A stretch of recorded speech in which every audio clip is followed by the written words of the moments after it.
खरं लाडक्या बहिणींनो आणि लाडक्या ताईंनो, मुख्यमंत्री माझी लाडकी बहीण योजना आणि त्याच्याबद्दलचा जो 17वा हप्ता आहे आणि त्यालाच आपण नोव्हेंबरचा हप्ता म्हणतो. हा हप्ता कधी भेटतो, कोणाला भेटतो याची उत्सुकता तुम्हा सर्वच बहिणींना लागलेली आहे. तत्पूर्वी लाडक्या बहिणींनो, तुम्हा सर्वांना 16वा हप्ता भेटला का नक्की कमेंट बॉक्समध्ये सांगा. कारण ज्या बहिणींना 16 हप्ता भेटला असेल त्यांनाच 17वा हप्ता म्हणजे नोव्हेंबरचा हप्ता दिला जाणार आहे. आणि आता प्रत्येक वृत्तपत्र वाहिन्यांमध्ये ₹3000 भेटणार आहे का, ₹1500 भेटणार आहे का, याबद्दलची चर्चा चालू आहे. आणि त्यामध्येच आदितीताई तटकरेंनी एक स्वतः आनंदाची बातमी दिलेली आहे. मोठी गुड न्यूज दिलेली आहे लाडक्या बहिणींनो. ही खुश खबर तुम्हाला मी आता या व्हिडिओच्या माध्यमातून सांगणार आहे. आणि तत्पूर्वी जर तुमचे काही प्रश्न असतील ते सुद्धा तुम्ही कमेंट बॉक्समध्ये टाकायला विसरू नका. कारण या ठिकाणी तुमचे सगळे प्रश्न सॉल्व्ह केले जातात आणि ज्याच्या माध्यमातून तुमच्या मनातील जेही डाऊट्स असतात ते क्लिअर होतात. तर चला लाडक्या बहिणींनो, आपण व्हिडिओला सुरुवात करूयात. तर बघा, साम टीव्हीची ही अत्यंत महत्वाची अपडेट आलेली आहे. लाडकी बहीण योजना 3000 की 1500. लाडक्या बहिणींना डिसेंबरमध्ये किती पैसे मिळणार, 17वा आणि 18वा हप्ता एकत्र मिळणार का, याबद्दल या ठिकाणी बोलल्या गेलेलं आहे. लाडकी बहीण योजनेत महिलांना हप्ता कधी येणार असा प्रश्न विचारला जात आहे. डिसेंबर महिन्यात 3000 की 1500 रुपये मिळणार असा प्रश्न या ठिकाणी विचारला जात आहे. पण लाडक्या बहिणींनो, मला असं वाटतं की तुम्हाला फक्त आणि फक्त 1500 रुपये दिले जाणार आहे. म्हणजे 17वा हप्ता म्हणजेच नोव्हेंबर महिन्याचा हप्ता एकच तुम्हाला दिला जाणार आहे. डिसेंबर आणि नोव्हेंबर हे एकत्र तुम्हाला दिले जाणार नाही. जर असं काही झालं असतं तर आतापर्यंत नोटिफिकेशन यायला पाहिजे होतं. बट सरकारनी किंवा वृत्तपत्र वाहिन्यांनी किंवा युट्यूबर सुद्धा म्हणत आहे की ₹3000 द्यावं. आपण सुद्धा म्हणूयात की लाडक्या बहिणींना ₹3000 पाठवावे. नोव्हेंबर आणि डिसेंबरचा हप्ता एकत्र पाठवावा, ही आपण मागणी करतो. तर तुम्हाला काय वाटतं, ही जी मागणी आहे आपली, ही योग्य आहे का? तर नक्की कमेंट बॉक्समध्ये सांगा. जर 3000 तुमच्या अकाउंटला आले तर तुम्हाला खुशी होईल का? नक्की कमेंट बॉक्समध्ये सांगा. पण मला असं वाटतं लाडक्या बहिणींनो, तुम्हाला 3000 ऐवजी फक्त ₹1500 येणार आहे. बस मी माझं मत दिलंय आणि हेच योग्य आहे असं मला वाटतं. महाराष्ट्र सरकारची लाडकी बहीण योजना खूप चर्चेत आहे. लाडकी बहीण योजनेत महिलांना दर महिन्याला ₹1500 दिले जातात. या योजनेबाबत ऑक्टोबरपर्यंतचे सर्व हप्ते देण्यात आले आहेत. या योजनेत नोव्हेंबरचा हप्ता अजूनही दिलेला नाही. डिसेंबर महिना सुरू झाला आहे, त्यामुळे आता डिसेंबरचा हप्ता देखील येणार. कधी येणार असा प्रश्न विचारला जात आहे. दरम्यान कोणतीही अधिकृत माहिती समोर आलेली नाही. नोव्हेंबर आणि डिसेंबरचा हप्ता कधी येणार? लाडकी बहीण योजनेत नोव्हेंबर आणि डिसेंबरचा हप्ता कधी येणार असा प्रश्न प्रत्येकालाच पडलेला आहे. लाडक्या बहिणींनी नोव्हेंबर आणि डिसेंबरचा हप्ता वेगवेगळा येणार की एकत्र येणार असाही प्रश्न आता महिलांच्या मनामध्ये उपस्थित झालेला आहे. त्यात राज्यात सध्या निवडणुकीचे वारे वाहत आहेत. त्यामुळे आता महिलांना पैसे येणार की नाही असा संभ्रम निर्माण झालेला आहे आणि तो प्रत्येक महिन्यामध्येच करत आहे. हे सरकार ढोंगी सरकार आहे. फक्त मतलबी सरकार आहे. यांना काय पाहिजे आहे? वोट्स पाहिजे आहे. म्हणून तुम्हाला जर बघितलं असेल तर निवडणूक पूर्वी काहीही ट्वीट करतं. पण अजूनही अनेक लाडक्या बहिणींचा जो सेकंड ओटीपीचा प्रॉब्लेम आहे. वेबसाईट अपडेट झालेली नाही आहे. डॉक्युमेंट कुठे द्यायचे? अंगणवाडी सेविका स्वीकारत नाही आहे. ज्या बहिणींकडे मोबाईल नाही आहे, ज्या बहिणींना ओटीपी जात नाही, ज्या बहिणींचं पात्र यादीमध्ये नाव नाही आहे, त्यांनी काय करावं? अनेक प्रश्न अजूनही सुटलेले नाही आहेत. 1500 किंवा 3000 मिळणार. लाडकी बहीण योजनेत डिसेंबर महिन्यात 1500 किंवा ₹3000 येणार असा प्रश्न विचारला जात आहे. विधानसभा निवडणुकीच्या वेळी 2 हप्ते एकत्रित दिले होते. बघा इथेच सांगितलं आहे, निवडणुकीच्या वेळी म्हणजे निवडणुकीपूर्वी 2000 म्हणजे 2 महिन्याचे पैसे एकत्र दिले होते. किती हजार? ₹3000. पण आता स्थानिक स्वराज्य संस्थांच्या निवडणूक आहे. निवडणुका तर झाला. बरोबर? अल्मोस्ट 90% निवडणुका झाल्या. आता काही राहिलेले जे ठिकाण आहे, त्या ठिकाणी कधी होणार आहे? 20 तारखेला. मग आता पैसे 3000 भेटणार का? तर नाही. आता फक्त आणि फक्त ₹1500 तुम्हाला दिले जाणार आहे. त्यानंतर के गरजेची आहे का? तर यासाठी लाडक्या बहिणींना जो 17वा आणि 18वा हप्ता असेल, यासाठी ई-के-वाय-सी गरजेची नाही. बट जर तुम्हाला पुढचे हप्ते जर चालू पाहिजे असेल, तर तुम्हाला पुढचे हप्ते भेटावे असे वाटत असेल, तर तुम्ही 31 डिसेंबरपर्यंत ई-के-वाय-सी कंप्लीट करा. ई-के-वाय-सी कंप्लीट केली, तरच तुम्हाला पुढचे हप्ते भेटणार आहे. अदरवाईज नाही भेटणार आहे. पण 17वा आणि 18वा हप्ता, मला तसं वाटतं 19वी हप्ता सुद्धा तुम्हाला विथआऊट ई-के-वाय-सी मिळेल. म्हणजे के-वाय-सी चुकली असेल तरी मिळेल, झाली असेल तरी मिळेल, सोबत नसेल झाली तरी सुद्धा मिळेल.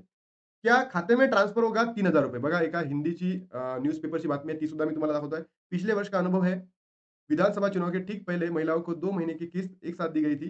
इस मिसाल को देखते हुए इस बार भी लाड़की बहन योजना के तहत नवंबर और दिसंबर की किस्तें एक साथ आने का प्रलंब संभावना है। सूत्रों के अनुसार जल्दी संबंध के आधिकारिक घोषणा की जा सकती है. तर मला असं वाटत नाही लाडक्या बहिणींनो, तुमच्या अकाउंटला फक्त आणि फक्त किती येणार आहे? मी तुम्हाला आकडा देतोय. तो आकडा म्हणजे ₹1500.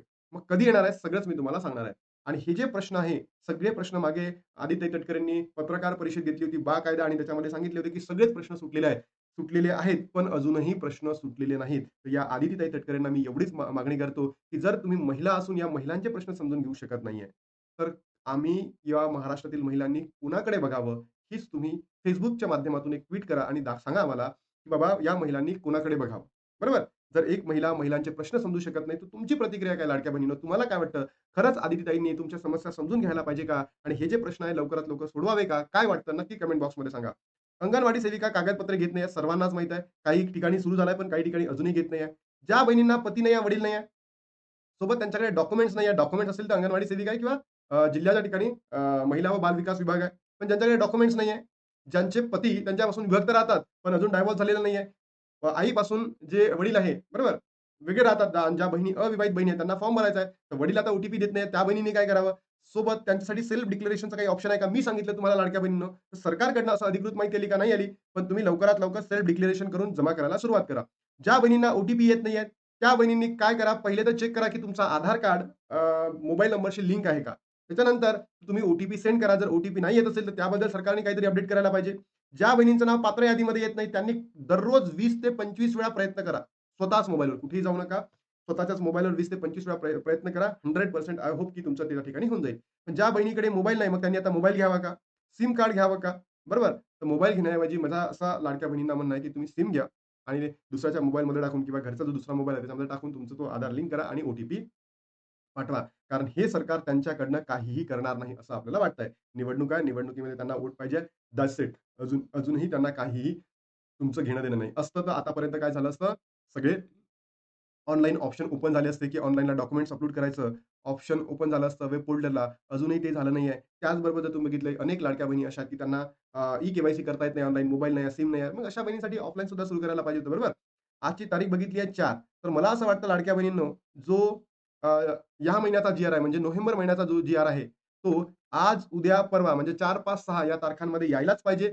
अन्यथा जर आला नाही, तर तुम्ही लक्षात घ्या, सेकंड वीक ऑफ डिसेंबरमध्ये जी-आर येऊ शकतो आणि त्याच्या माध्यमातून पहिल्या 3 दिवसांमध्ये जी-आर येईल आणि शेवटच्या 3 दिवसांमध्ये म्हणजे सेकंड वीकच्या शेवटचे 3 दिवस 11, 12, 13 यामध्ये पैसे वाटप होतील आणि हा व्हिडिओ जर तुम्ही बघितला असेल, तर इथून 1 महिना पहिले घेतला होता आणि तेव्हा सांगितलंच होतं मी तुम्हाला, की 8 ते 13 मध्ये तुमच्या अकाउंटला पैसे वाटप होऊ शकतात. मग अनेक लाडक्या बहिणी म्हणतील किंवा अनेक पुरुष म्हणतील या ठिकाणी, की "दादा आचारसंहिता पुढे ढकलली आहे." तर आचारसंहिता जरी 21 तारखेपर्यंत लागू असेल, तरी या आचारसंहितेचा या आपल्या योजनेवर किंवा लाडकी बहीण योजनेवर प्रभाव पडणार नाहीये. तुम्हाला पैसे भेटणार म्हणजे भेटणार आणि तेही डिसेंबरच्या सेकंड वीकमध्ये आणि मी तुम्हाला या ठिकाणी सांगतोय, माझे शब्द ऐका, 8 ते 13 मध्येच तुम्हाला अकाउंटला पैसे भेटणार म्हणजे भेटणार. कारण की निराधार ज्या योजना आहेत त्याचा जी-आर सुद्धा आला होता आणि अकाउंटला पैसे सुद्धा क्रेडिट झाले होते.